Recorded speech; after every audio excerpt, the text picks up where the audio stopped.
آئینہ دیکھتے ہیں اپنے چہرے نظر آتے ہیں.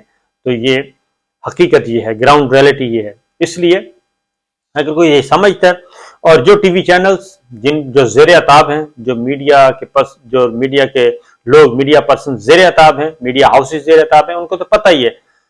جو زیر عتاب بظاہر زیر عتاب نہیں ہیں، ان کو بھی پتہ ہے کہ ان کے بھی ادھر رکھا ہوا ہے ہتھیار، یہاں رکھ کے ان سے کام کروایا جا رہا ہے. ان کو بھی پتہ ہے، اور وہ سارے جانتے ہیں، تمام اینکرز جانتے ہیں، تمام پروڈیوسرز جانتے ہیں، تمام میڈیا ہاؤسز جانتے ہیں کہ اس وقت اختیار کس کے پاس ہے، اس وقت اقتدار کس کے پاس ہے. اس کی وجہ یہ ہے کہ یہاں پہ جو ملزمان ہیں ان کو مدعی بنایا جا رہا ہے، جو مدعی ہیں ان کو ملزمان بنایا جا رہا ہے. واقعہ ہوتا ہے مسجد نبوی صلی اللہ علیہ وسلم میں، مقدمات درج ہوتے ہیں فیصل آباد میں اور پنجاب میں، کیونکہ حکومت ان کی تھی، مقدمے ان کے، اور ان کے خلاف مقدمات درج ہو رہے ہیں جو وہاں تھے ہی نہیں. یہ ہے واقعہ. دوسری جانب ارشد شریف شہید، وہ انصاف کے متلاشی ہیں، وہ شہید ہو گئے. ان کی والدہ جو ہیں وہ دربدر ہیں. ان کی والدہ پوسٹ مارٹم رپورٹ مانگ رہی ہیں، پوسٹ مارٹم رپورٹ نہیں دی جا رہی، ان کے وکلا کو نہیں دی جا رہی. وہ جاتے ہیں عدالت میں، اسلام آباد ہائی کورٹ رجوع کرنا پڑا. آپ اندازہ کریں کہ ستم ظریفی، لاقانونیت کی یہ حد انتہا ہے کہ ایک ماں کا بیٹا تیسرے ملک میں مار دیا گیا، اور وہ ماں جو ہے وہ پوسٹ مارٹم رپورٹ، جس کی پوسٹ مارٹم ہوتا ہے اسلام آباد میں، پمز میں، نہ پولیس ان کو رپورٹ دے رہی ہے، نہ ڈاکٹرز دے رہے ہیں. یہ تو ہے حقیقت، یہ ہے ظلم کی انتہا. اور وہ ماں وہ جاتی ہیں اسلام آباد ہائی کورٹ، اور وہ تاریخ ملتی ہے ان کو منڈے کی، سوموار کو کیس سنا جائے گا. وہ کہتی ہیں میرے ساتھ تعاون تو چھوڑنے کی، تو تعاون کو ایک سائڈ پہ رکھیں، میرے ساتھ تضحیک آمیز سلوک کیا جا رہا ہے. ہمیں پوسٹ مارٹم رپورٹ، اور وہ کہتی ہیں کہ مجھے شبہ ہے کہ پوسٹ مارٹم رپورٹ تبدیل نہ کر دی جائے. یہ ہے معاملہ. دوسری جانب مراد سعید صاحب میدان میں آ گئے ہیں، انہوں نے بھی بتا دیا. وہ بھی چپ نہیں ہو رہے. اعظم سواتی صاحب چپ نہیں ہو رہے، وہ کہتے ہیں میں تو بولوں گا، اور اس وقت تک بولوں گا جب تک زندہ ہوں. مراد سعید صاحب آ گئے، کیونکہ اس وجہ یہ ہے کہ ارشد شریف صاحب قتل ہوتے ہیں کینیا میں، اور مقدمات ملزمان ان کو لک آفٹر کر رہے تھے اس مشکل ترین حالات میں، ان کے خلاف مقدمات، انہیں کو کہتے ہیں نہیں یہی ملزمان ہیں. یعنی مدعی سے نہیں پوچھ رہے، بیوہ ماں سے نہیں پوچھ رہے، جس ماں کا بیٹا لخت جگر، آخری لخت جگر بھی چلا گیا، اس سے نہیں پوچھ رہے، بلکہ کہتے ہیں نہیں ہم فیصلہ کریں گے. اور یہ ہو رہا ہے. ایک انتہائی بودا قسم کا کمیشن بنا دیا گیا، جس کو پہلے لمحے ساروں نے مسترد کر دیا. اس لیے لوگ سڑکوں پہ ہیں، لوگ احتجاج کر رہے ہیں، خوف ختم ہو چکا ہے لوگوں میں، اور ایک کہ انتہائی گھناؤنی سازش کی جا رہی. میں تو یہ کہتا ہوں کہ اس وقت یہ جتنے بھی بڑے بڑے عہدوں پہ بیٹھے ہیں، یہ ڈسٹرکشن کے لیے بیٹھے ہیں، یہ کنسٹرکٹیو کام کے لیے نہیں بیٹھے. یہ تو مجھے لگتا ہے ان کو ٹاسک ہی یہ دیا گیا ہے کہ آپ نے ڈسٹرکشن کرنی ہے. اور اس وقت یہ ہے عوام کہاں پاکستان اور پاکستان کی فوج اور پاکستان کے عوام یوں ہوتے تھے، اور کئی سالوں کے بعد، کئی دہائیوں کے بعد، یہ تو پرویز مشرف صاحب کے زمانے میں بھی ٹینک باہر نہیں آئے تھے، اور فوج اور عوام آمنے سامنے نہیں ہوئے تھے. جنرل پرویز مشرف صاحب کے زمانے میں یہ اب ہو گیا. ضیاء الحق صاحب کے زمانے میں نہیں آئے تھے، جب 77 کی تحریک چل رہی تھی، اس وقت بھی فوج نہیں آئی تھی. اب یہ ہو رہا ہے. اب کور کمانڈرز کے گھروں کے سامنے احتجاج ہو رہا ہے، جی ایچ کیو کے سامنے احتجاج ہو رہا ہے.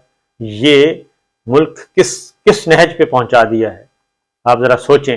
تو اگر یہ کوئی سمجھتا ہے کہ حالات ابھی تک نارمل ہیں، حالات بالکل نارمل نہیں ہیں، اور 28 نومبر تک پھونک کر قدم رکھنے کی ضرورت ہے، پھونک کر قدم رکھنے کی ضرورت ہے.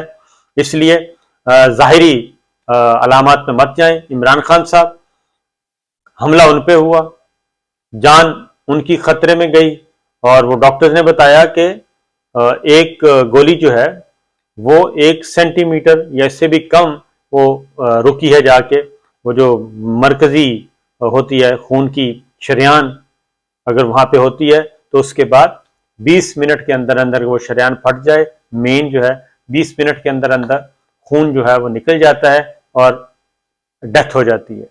یہ ہے، اور یہی چیز جو ہے وہ شہید ارشد شریف صاحب کے ساتھ ہوئی کہ ان کی بھی جو موت ہے وہ بتائی گئی ہے 10 سے 30 منٹ کے اندر ہوئی ہے، 10 سے 30 منٹ کے اندر. اور وہی ان کو بھی یہی ہوا، ہٹ ہوئے، ان کو گولی ماری گئی اور اس کے بعد وہ ہاسپٹل نہیں پہنچ سکے. اور ہاسپٹل چونکہ دور تھا، گاؤں تھا، دیہات تھا، جو بھی تھا. تو یہ چیز ہے جو عمران اعظم سواتی صاحب، ظلم ان کے ساتھ ہوا، مقدمہ بھی ان پہ، اور کوئی پرسان حال نہیں ہے. اس وقت سارا نظام جو ہے وہ جبر میں، ایک شکنجے میں ہے، جبر ہے اس پہ، جبر. اور آئین، قانون، عدالتی فیصلے وہ تو ایک سائڈ پہ رکھ دیے گئے ہیں. یہ ہم دیکھ رہے ہیں. اب عمران خان صاحب کا بھی یہاں دیکھیں، گورنمنٹ ان کی، پنجاب میں گورنمنٹ ان کی، پاکستان تحریک انصاف کی، حملہ ہوتا ہے لیکن ایف آئی آر درج نہیں ہو رہی. ابھی پولیس آفیسر کی گفتگو سن رہا تھا جیو پہ میں، وہ اس نے ایڈمٹ کر لیا سارا کچھ. پولیس آفیسر کہہ رہے ہیں کہ جناب ہمیں نہیں پتا کہ یہ ویڈیو کب بنی، کیسے بنی اور ریلیز کیسے ہوئی.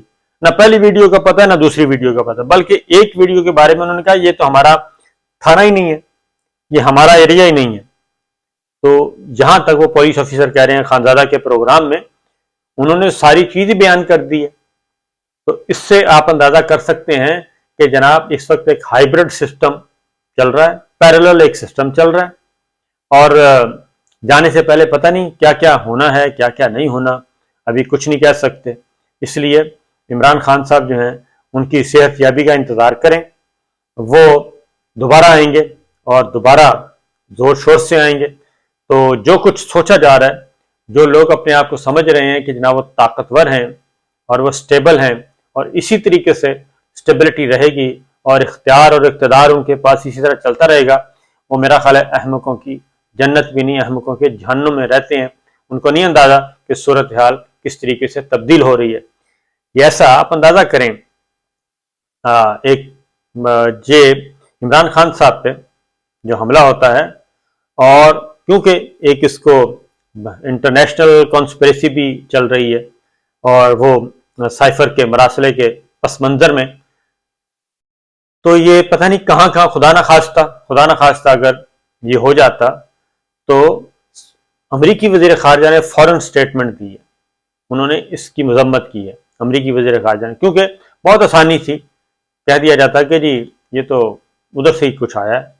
انہوں نے فوراً اس کی مذمت کی، اس واقعے کی، اور کینیڈا کے پرائم منسٹر نے فوری طور پہ کی، دیگر عالمی رہنماؤں نے، سعودی عرب نے، یو اے ای نے، سب نے. اس کی وجہ یہ ہے کہ اب یہ اس طرح کی اسیسینیشن کا زمانہ نہیں ہے اور چیز چھپ نہیں سکتی. اور شہید ارشد شریف کے بارے میں بھی مراد سعید صاحب بھی میدان میں آ چکے ہیں، انہوں نے بھی پریس کانفرنس کر دی ہے، انہوں نے بھی بہت سارے راز جو ہیں، بہت سارے معاملات سامنے رکھ دیے ہیں اور ایسے سوالات اٹھائے ہیں جن کا جواب کوئی نہیں ہے. تو اس لیے جناب یہ اب سازشوں کا زمانہ نہیں ہے، اور آنے والے آرمی چیف کے لیے کتنا مشکل وقت ہوگا کہ انہیں کتنے زیادہ پاپڑ بیلنے پڑیں گے واپس افواج پاکستان کی ساکھ کو بحال کرنے میں، کیونکہ پچھلے 5 سالوں میں جو کچھ ہوا یہ پچھلے 50 سالوں میں بھی ایسا کچھ نہیں ہوا. اجازت دیجیے، اللہ حافظ.